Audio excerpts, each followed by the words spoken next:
तो फ्रेंड्स, आपके PF account से जुड़ी एक नई अपडेट के साथ mister Rathore tech and finance channel पर आपका फिर से स्वागत है।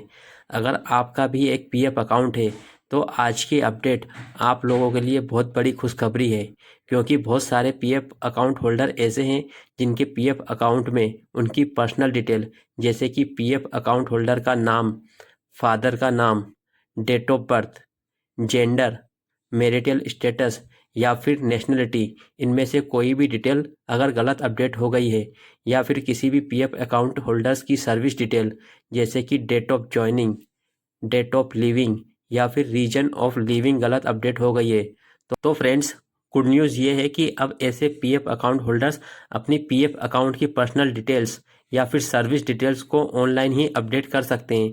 यानी कि पर्सनल डिटेल्स या फिर सर्विस डिटेल्स में अगर कोई चेंज कराना हो तो उसकी ऑनलाइन रिक्वेस्ट दे सकते हैं। जी हाँ दोस्तों, जैसा कि पहले इस काम को करने के लिए आपको ईपीएफ ऑफिस या फिर एम्प्लॉयर ऑफिस के चक्कर लगाने पड़ते थे, बट अब सभी पीएफ अकाउंट होल्डर्स के लिए खुशखबरी ये है कि अब ये काम आप ऑनलाइन कर पाएंगे। तो पीएफ अकाउंट की पर्सनल डिटेल्स या फिर सर्विस डिटेल्स में अगर कोई चेंज कराना हो तो वह कैसे करेंगे, चलिए जान लेते हैं।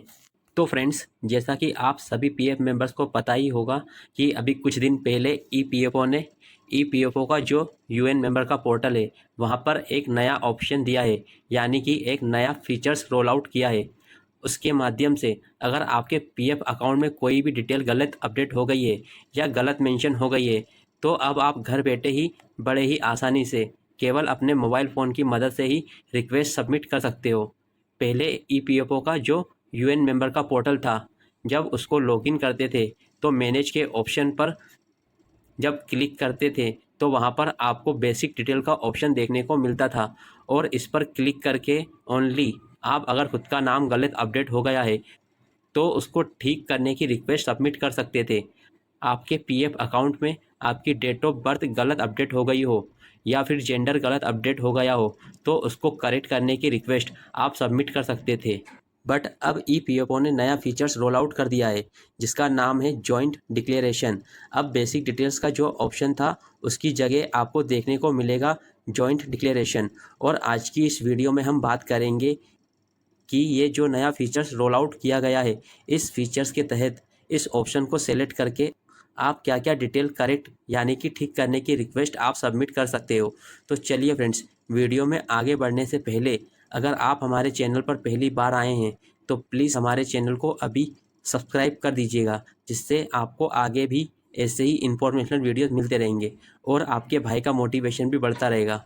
तो चलिए फ्रेंड्स, बिना टाइम वेस्ट करते हुए बढ़ते हैं अपने टॉपिक की ओर। तो फ्रेंड्स, सबसे पहले आपको अपने मोबाइल के गूगल या गूगल क्रोम में जाना है और वहाँ पर आपको सर्च करना है ईपीएफओ। तो आपके सामने ये स्क्रीन आ जाएगी। उसके बाद सिंपल आपको ये फर्स्ट वाले लिंक पर ही क्लिक करना है। जैसे ही आप क्लिक करते हैं तो आपके सामने ये स्क्रीन आ जाएगी। उसके बाद सिंपल आपको online claim member account transfer पर क्लिक करना है। जैसे ही आप क्लिक करते हैं तो आपके सामने ये स्क्रीन आ जाएगी। उसके बाद आपको इसको यहाँ से कट कर देना है और ये थ्री डॉट पर क्लिक करके डेस्कटॉप साइट को इनेबल कर लेना है। जैसे ही आप क्लिक करते हैं तो आपके सामने ये स्क्रीन आ जाएगी।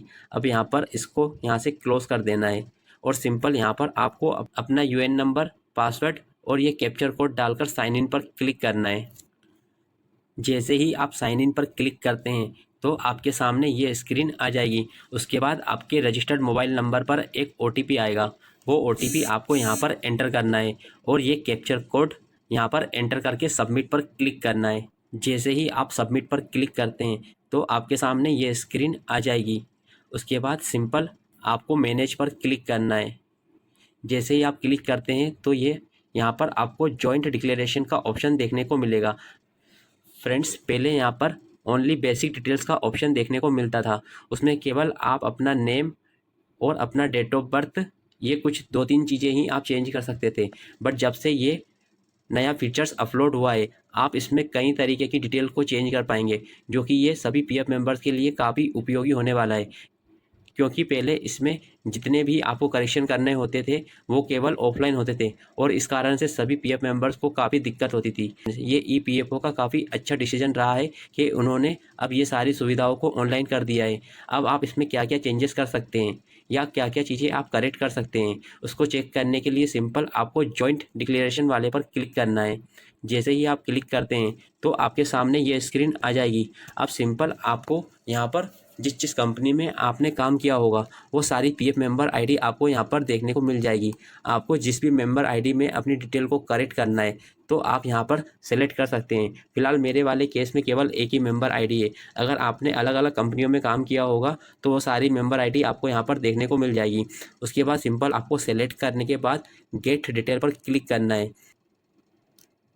जैसे ही आप क्लिक करते हैं तो आपके सामने ये डिटेल खुलकर आ जाएगी। सिंपल आपको अपना करेक्शन ये 3 स्टेप में पूरा करना रहेगा। सबसे पहले आपको अपनी डिटेल को अपडेट करना रहेगा, उसके बाद आपको डॉक्यूमेंट को अपलोड करना रहेगा और उसके बाद आपकी एप्लीकेशन को सबमिट करना रहेगा।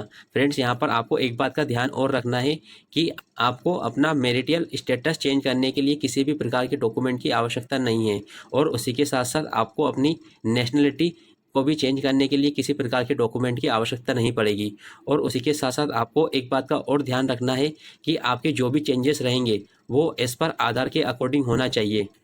तो चलिए फ्रेंड्स, अब नीचे बढ़ते हैं और यहाँ पर देखते हैं कि आप ऑनलाइन किन किन डिटेल्स को चेंज कर सकते हैं। तो यहाँ पर आप अपने आधार में ऑनलाइन कुछ भी चेंजेस नहीं कर सकते, तो उसके लिए आपको केवल ऑफलाइन ही फॉर्म जमा करना रहेगा या आपको अपने एम्प्लॉयर या एचआर की मदद लेनी पड़ेगी। तो इसमें आप जो भी चेंजेस कर पाएंगे वो आप चेकआउट कर सकते हैं। जैसे कि आप अपना नेम चेंज कर सकते हैं। उसके लिए सिंपल आपको ये पेंसिल वाले आइकन पर क्लिक करना रहेगा। जैसे ही आप क्लिक करते हैं तो यहाँ पर आप अपने नेम को एडिट कर पाएंगे। उसी प्रकार से आप अपना डेट ऑफ बर्थ चेंज कर पाएंगे, अपना जेंडर चेंज कर पाएंगे। अगर फादर नेम में कोई करेक्शन करना है तो वो भी आप यहीं से चेंज कर पाएंगे।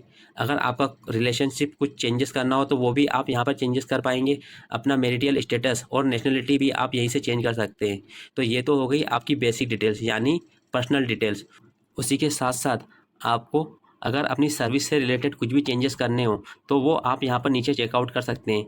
जैसे कि अगर आपको अपना डेट ऑफ ज्वाइनिंग की डेट चेंज करना हो तो वो आप यहाँ पर चेंजेस कर सकते हैं। उसके लिए सिंपल आपको फिर से पेंसिल वाले आइकन पर क्लिक करना रहेगा और आप अपने अकॉर्डिंग यहाँ पर चेंज कर सकते हैं। उसी प्रकार से आप अपना जॉब छोड़ने का डेट भी यहाँ पर मेंशन कर सकते हैं।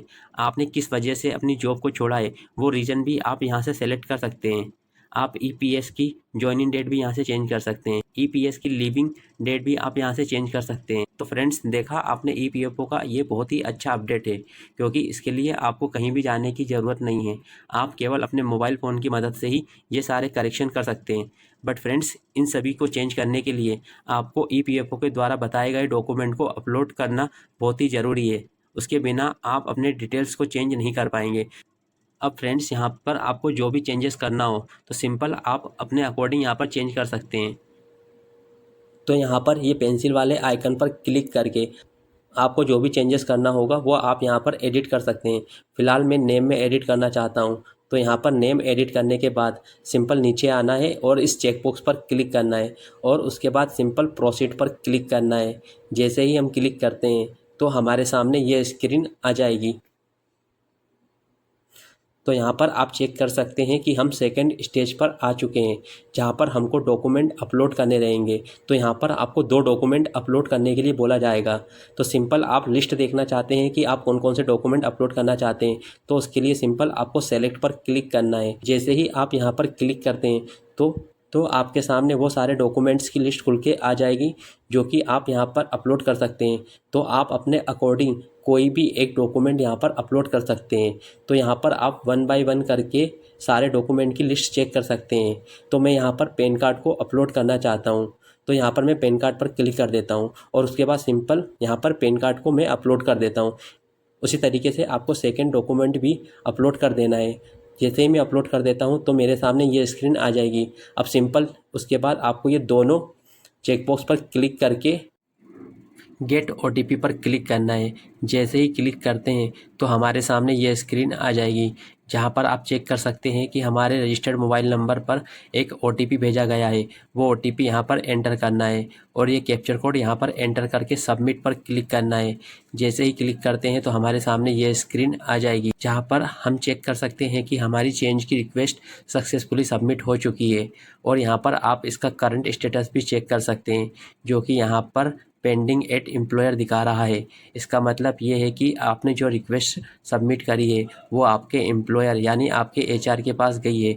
उसके बाद आपको अपने HR से बात करनी रहेगी और वो इसको रिव्यू करके इसको अप्रूव कर देंगे और उसके बाद आपकी रिक्वेस्ट EPFO डिपार्टमेंट के पास चली जाएगी। उसके बाद 7 to 15 वर्किंग डेज़ के अंदर EPFO के द्वारा आपकी चेंज की रिक्वेस्ट को अप्रूव कर दिया जाएगा। तो फ्रेंड्स, ये थी एक छोटी सी इन्फॉर्मेशन जो कि बहुत ही काम की है, तो मुझे वो आपके साथ शेयर करना था। अगर फ्रेंड्स ये वीडियो आपको अच्छा लगा हो तो प्लीज़ हमारे चैनल को अभी सब्सक्राइब कर दीजिएगा और इस वीडियो को अधिक से अधिक लोगों के साथ ज़रूर शेयर करिएगा ताकि किसी और की भी सहायता हो सके। तो फ्रेंड्स, वीडियो को यहाँ तक देखने के लिए आपका बहुत बहुत धन्यवाद। तो चलिए फ्रेंड्स, मिलते हैं ऐसे किसी शानदार टॉपिक पर। तब तक के लिए bye bye. Love you all.